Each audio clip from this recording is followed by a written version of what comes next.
بسم اللہ الرحمن الرحیم یا ودود و صلی علی سیدنا محمد وآلہ وصحابہ انک رحیم ودود۔ السلام علیکم ورحمۃ اللہ وبرکاتہ۔ میں آپ کے سامنے آج حضرت علامہ اقبال رحمۃ اللہ تعالی علیہ شاعر مشرق کا کلام پیش کر رہا ہوں۔ مرشد من فضل شاہ فاضلی، مرشد من فضل شاہ فاضلی، کتب دو عالم بود کامل ولی۔ تو راہ نورد شوق ہے منزل نہ کر قبول، تو راہ نورد شوق ہے منزل نہ کر قبول، لیلا بھی ہم نشیں ہو تو محمل نہ کر قبول۔ اس میں علامہ اقبال صاحب فرماتے ہیں کہ تو راہ حق کا مسافر ہے اور حقیقت کے مشاہدے کی آرزو رکھتا ہے، مگر تیرے عقائد و نظریات اس حقیقت کے مشاہدے میں حجاب ہے۔ یہ اشیاء کا علم جو تمہیں مل رہا ہے اس کو قبول نہ کر، اس پر مطمئن ہو کر ٹھہر نہ جا، بلکہ اس سے گزر جا۔ جو تمہیں اشیاء کا جو علم یہ زمانہ دے رہا ہے تو اس حجاب سے گزر۔ لیلا بھی ہم نشیں ہو تو محمل نہ کر قبول۔ انسان کو اس دنیا میں جو چیز سب سے زیادہ محبوب ہوتی ہے وہ ہے انا۔ یہی وہ لیلا ہے جس کی ہم نشینی سے وہ وجود کے محمل میں لطف اندوز ہوتا ہے۔ یہ وہ آخری حجاب ہے جس کے اٹھ جانے کے بعد حقائق کی دنیا کے دروازے اس پر کھل جاتے ہیں اور حقیقت کا مشاہدہ ہوتا ہے۔ اس میں حضور نبی کریم صلی اللہ علیہ وآلہ وسلم آپ ایک دعا کیا کرتے تھے کہ اے اللہ مجھ کو اشیاء کی حقیقت دکھا جیسی کہ وہ ہے۔ صبح ازل مجھ سے کہا جبرائیل نے، صبح ازل مجھ سے کہا جبرائیل نے، جو عقل کا غلام ہو وہ دل نہ کر قبول۔ صبح ازل سے مراد قبل ظہور عالم کا مقام، جب تمام عالم ذات حق کے علم میں تھا، اور صبح سے مراد ذات حق کا عالم کے ظہور کا ارادہ کرنا ہے۔ جبرائیل علیہ السلام کو یہاں عقل سلیم کے استعارے کے طور پر استعمال کیا گیا ہے۔ ارواح کا ذات حق سے کلام کرنا بیان کیا ہے، اور اس میں جو عقل کا غلام ہو وہ دل نہ کر قبول، یہاں عقل سے مراد عقل جزوی ہے جو کہ شعور جدائی اور تفرقہ ہے، یعنی جو شعور دوئی سے مغلوب ہو، اس کی بارگاہ الہیہ میں نہ قبولیت ہے اور نہ ہی مقبولیت ہے۔ اس جہاں میں جنہوں نے عالم ارواح میں کیا ہوا وعدہ یاد رکھا، اس پر پورے رہے۔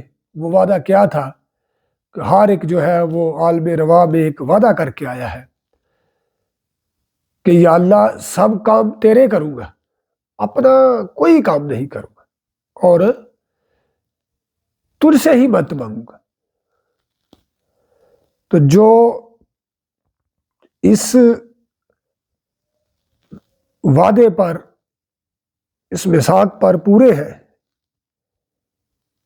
انہیں گیان اور معرفت حاصل ہوئی، پاکی عطا ہوئی بزرگان دین کے قدم مبارک سے۔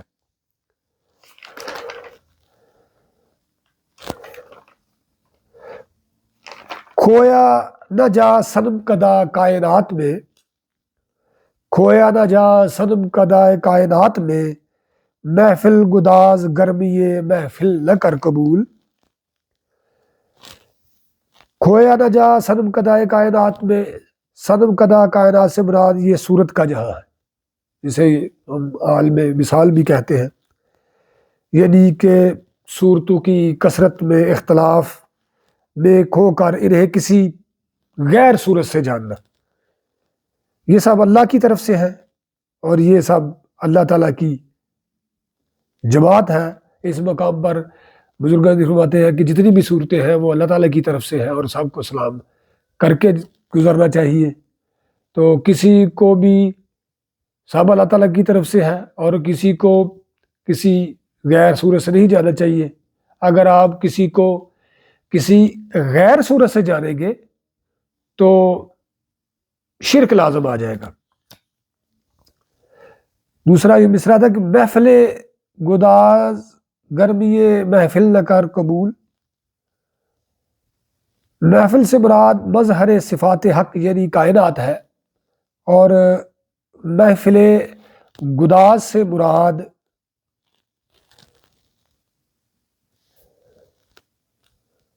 مظہر ذات حق یعنی انسان کامل ہے۔ گرمی محفل سے مراد افعال حق کا ظہور ہے، یعنی تو کائنات کی حقیقت ہے، اور کائنات تیرا اظہار اور تیری صورت ہے، کیونکہ اللہ تعالیٰ نے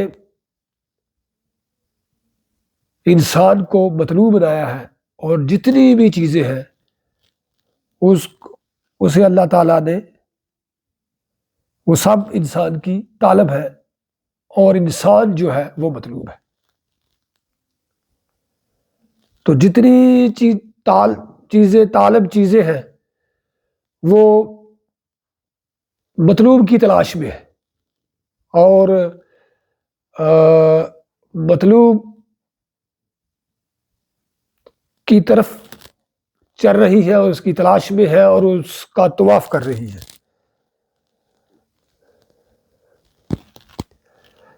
آگے ہے اے جوئے آب بڑھ کے ہو دریائے تند و تیز۔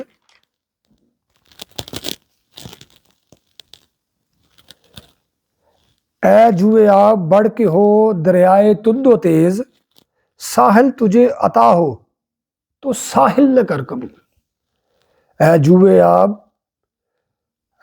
آب بڑھ کے ہو دریائے تند و تیز، ساحل تجھے عطا ہو تو ساحل نہ کر قبول۔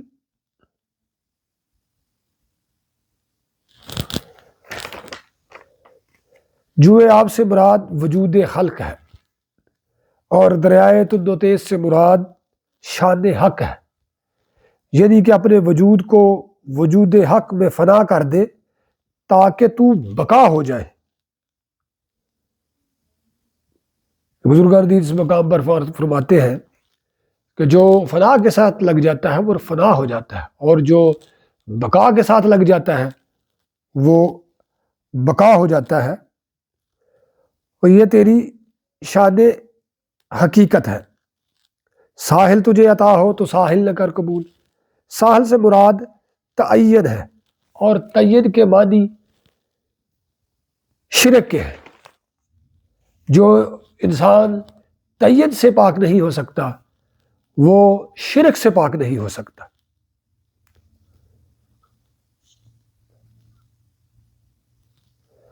اس اور مقام پر اقبال صاحب فرماتے ہیں اس فقر سے آدمی میں پیدا اللہ کی شان بے نیازی، باطل دوئی پسند ہے حق لا شریک ہے۔